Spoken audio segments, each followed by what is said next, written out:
On 2nd October 2006, a young paramedic, Matt Swetzel, was driving on his way back home after a 24-hour shift.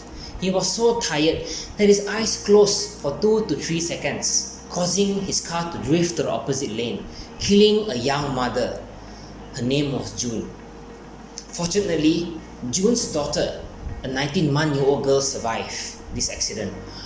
Upon reaching the hospital, June's husband, Eric, a young pastor, heard about this news, and of course, he was devastated.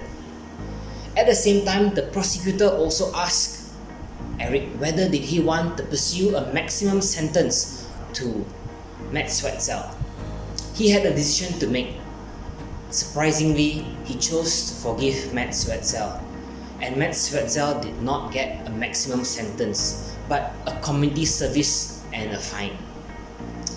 My dear friends, there are many times we choose what is right in our eyes, but let me tell you today, there is something that is higher than right, that is called righteous. God wants us to pursue this path to be righteous.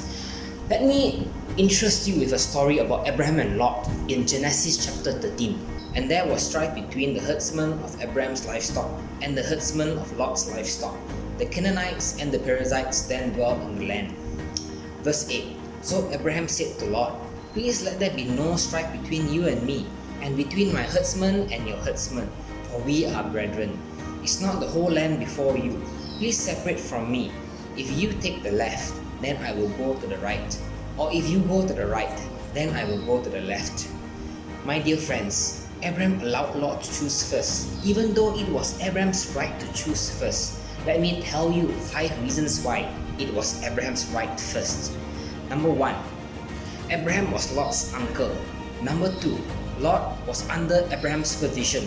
Number 3, Lot was under Abraham's administration.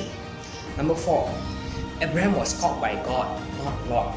And lastly, Lot came with Abraham. Clearly, Abraham chose righteous over being right.